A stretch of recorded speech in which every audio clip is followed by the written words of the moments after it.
Hello बच्चों, मैं सभी का स्वागत करता हूं अपने प्यारे से फिजिक्स ज्ञान मुकेश टेक चैनल पे। यार बहुत सारे बच्चे हैं ना, फिलहाल में मुझे पता है कि आज 15 तारीख है, 21 तारीख को पेपर है, कहीं ना कहीं अंडर प्रेशर में है बच्चे। क्या करें, फिजिक्स करूँ, केमिस्ट्री करूँ, मैथ्स करूँ, बायोलॉजी करूँ, क्या इंग्लिश करूँ, सर कोई और भी सब्जेक्ट का बहुत ज़्यादा प्रेशर है। ऐसे समय पर हम लोग बहुत हिल गए सर, अंदर से कुछ हेल्प चाहिए आपकी। तो हाँ जी बच्चों, बिल्कुल हम लोग हेल्प करने वाले, और साथ में एक डेमो दे दूंगा जो कि आपको लगे कि हाँ यार ये मेरा भाई है छोटा, इससे मैं कुछ सीख लूँ। हाँ जी, तो मेरे पास मेरा ही एक जो पुराना स्टूडेंट है वो आ चुका है मिलने के लिए, और थोड़ी सी हम लोग बात कर रहे थे। वो एमपीसी की तैयारी कर रहा है, एकदम टॉपर स्टूडेंट था। कैसे बन गया टॉपर, क्या पहले से था, ऐसे भी सवाल हो सकते हैं। तो नहीं जी, मैं आपके मालूमात के लिए मैं खुद उनके मुंह से सुनाऊंगा, लेकिन मैं तो भी इनकी हिस्ट्री बता देता हूँ। पहले वो 10 से उनका टारगेट था कि यार मैं कहीं एमपीएससी या यूपीएससी जैसे एग्ज़ाम करनी है, तो मैं एक मिलिट्री कॉलेज में वहाँ पे जीके सब्जेक्ट रहता हूँ, उसके ऊपर ज़्यादा फोकस करता था वो पहले से। लेकिन मैंने लास्ट में उसको थोड़ा सा ट्रिक्स बता दी कि भाई ऐसा नहीं होता है, कुछ इसको भी पढ़ना पड़ता है भाई, ये भी काम में आएगा।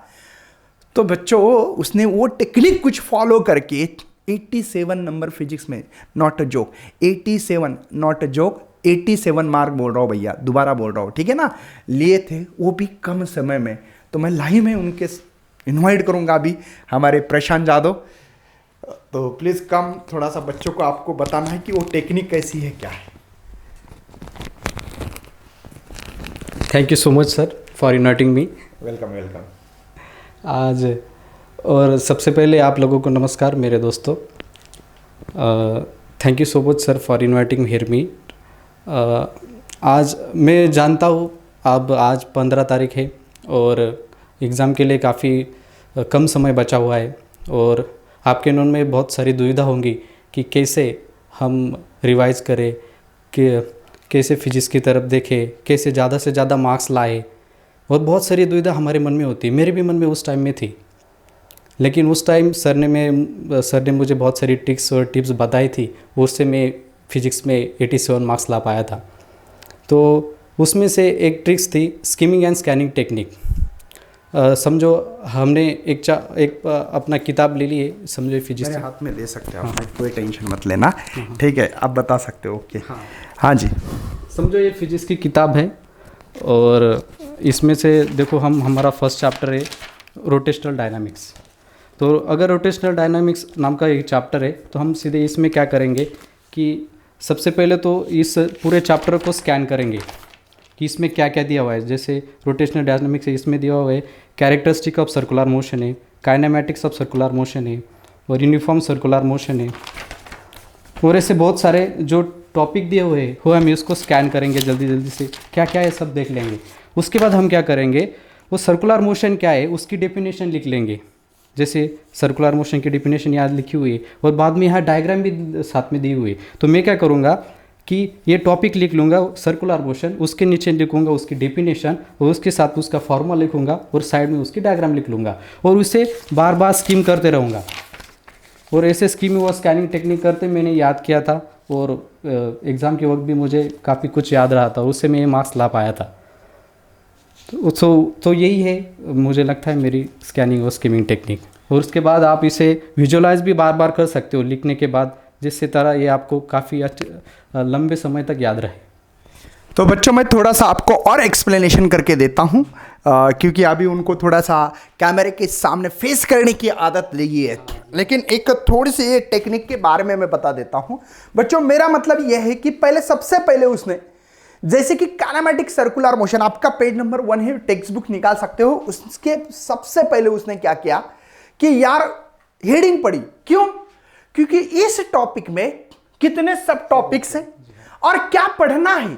मतलब सर्कुलर मोशन है, ठीक है, उसके बाद में काइनेमेटिक सर्कुलर मोशन है, उसमें कौन कौन से डिफिनेशंस है, कौन से फार्मूलेज है, डायग्राम कौन सी है, उसके फार्मूले, हर चीज एक बार स्कैनिंग करी। सबसे पहले तो देखा उसने हेडिंग, जैसे कि कुछ रेड में है और कुछ ब्लू में है, वो देखा, ओनली देखते रहा। वो काम 5 मिनट में कर सकते हो बच्चों, 5 मिनट में इस चैप्टर में क्या कंटेंट है मेरे दिमाग में डालना जरूरी था।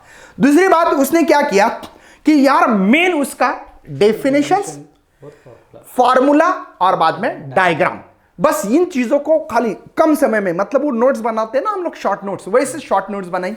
शॉर्ट नोट्स बनाने से उसको क्या लगा कि वो काम होगा समझो 40 मिनट का होगा, आधा घंटे का, तो उसको कॉन्फिडेंस आ गया यार इस चैप्टर में क्या कंटेंट उसने रिमेंबर किया कि यार इतने टॉपिक थे मुझे याद है, मतलब इस चैप्टर का सब कंटेंट मुझे पता है कि इस चैप्टर में क्या दिया वाला है। अब डेफिनेशन याद अच्छी आ रही है, कुछ नहीं आ रही तो उसको रिप्लाई देखता था। उसके बाद में फार्मूला, डायग्राम, वो सब एक छोटे छोटे चीजों में उसने कट करके उसको हल्का करने की कोशिश की। और बाद में जब चैप्टर लेके बैठा भैया उसको मैक्सिमम याद आ रहा था, उसको लग रहा कि यार मेरा चैप्टर अच्छा हुआ। बाद में डेरिवेशन करके देखना अच्छी तरह से।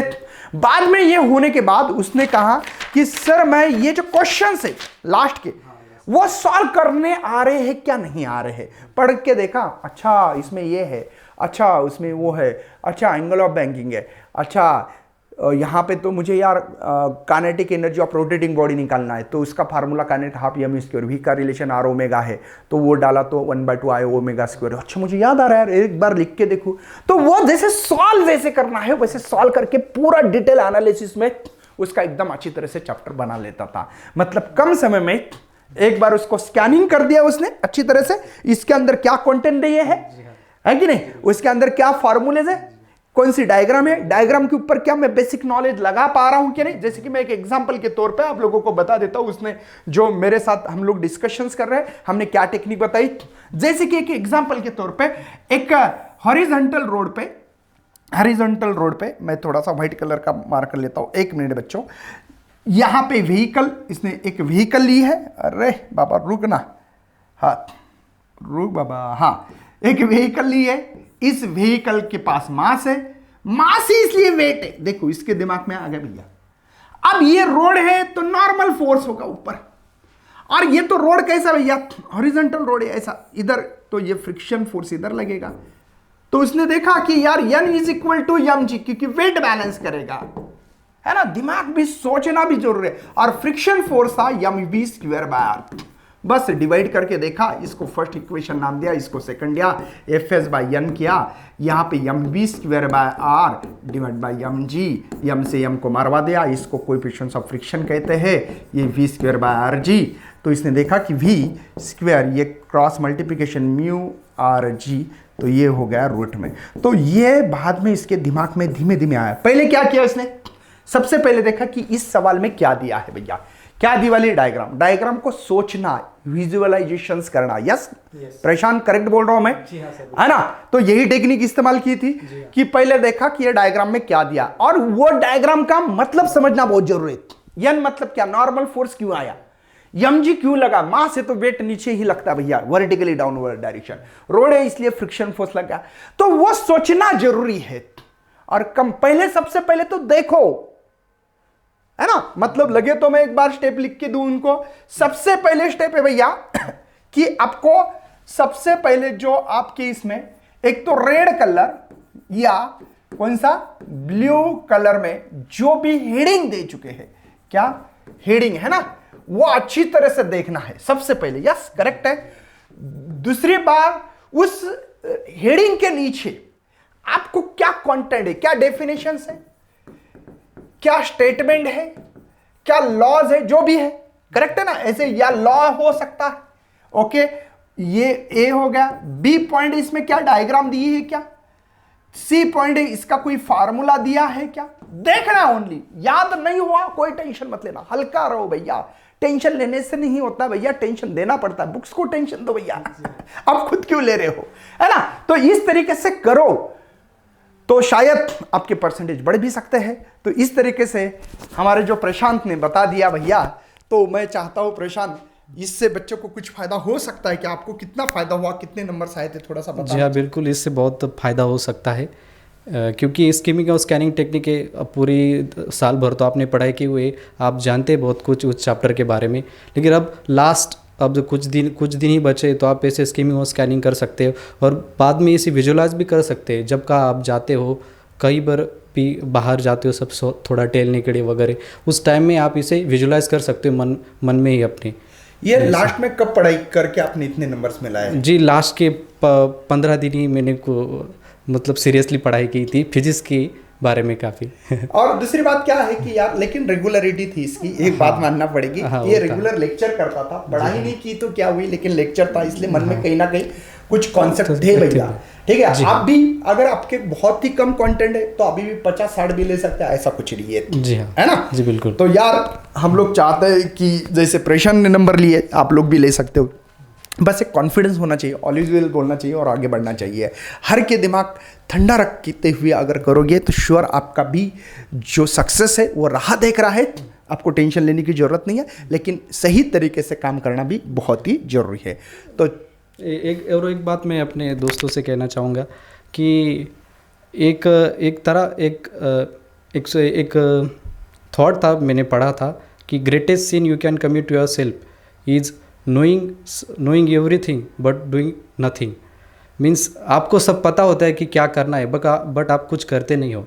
इसलिए मैं पूरे अपने दोस्तों से कहना चाहता हूँ कि आपको पता है आपने कितनी पढ़ाई की है, आप सब जानते, आपने इतना चैप्टर किया, इसमें से ही आपको मालूम है, तो आप सिर्फ उसे स्किमिंग एंड स्कैनिंग करो और जान लो आपकी कमियां कहाँ पे है, आपकी कमियों पर काम करो और आप डेफिनेटली ज़्यादा मार्क्स यार उसमें सक्सीड हो सकते हो। यस यार, प्रशांत का कहना है कि यार खुद की कमजोरी खुद को ही पता होती है, ना आपको टीचर को, ना मम्मी को, ना पापा को, ना फ्रेंड्स को, किसी को है। तो जो कमजोरी है ना उसको आप लोग है ना यार सामने रखते हुए काम करोगे तो सक्सेस मिलेगा 100%। बस यही उनका मैसेज है प्रशांत का। और दूसरी बात मैं थोड़ा सा सजेशन देना चाहता हूँ, अगर आपकी कुछ भी नहीं पढ़ाई हुई टेंशन मत लेना, प्रैक्टिकल में 30 के आसपास आपको नंबर होते ही होते हैं। और जैसे मैंने बोला कि थर्मोडायनेमिक चैप्टर फिजिक्स में है, वही केमिस्ट्री में है, ऐसे 2-4 चैप्टर भी 2-2 भी करोगे तो भी पास हो सकते। फेल होने का तो कोई डर ही नहीं है, लेकिन उम्मीद करते हैं कि आप लोग अच्छी पढ़ाई करते होंगे। तब तक मिलते हैं भैया, चलो बाय, जय हिंद। जो बच्चे सीईटी की तैयारी कर रहे हो उनके लिए हम लोगों ने कुछ कोर्सेस लॉन्च किए हैं यार। टॉपर बैच इसी डिस्क्रिप्शन में मिलेगा। टॉपर बैच ये सीईटी के लिए है, अलग अलग बैच है हमारी। अगर आप लोग इस बैच को ज्वाइन करना चाहते हो, ये टॉपर बैच, ये अलग अलग बैच है। इस बैच में हम लोगों को पहले तो ये बैच हम एनरोलमेंट बंद करने वाले, जल्दी ले सकते हो क्योंकि इसमें बहुत ही ज़्यादा डिटेल में लेक्चर होते हैं, ज़्यादा एक्स्ट्रा हमारा एफर्ट्स रहेगा इस बैच में। ये रिकॉर्डेड है वीसी बैच का, वो भी ले सकते हैं, ये 1199 में है। और ये टॉपर बैच क्रैश कोर्स है, लेकिन ये 60 दिन का है, इसमें ज़्यादा डिटेल नहीं होता है, इसलिए टॉपर प्रो बैच जल्दी से ले सकते हो।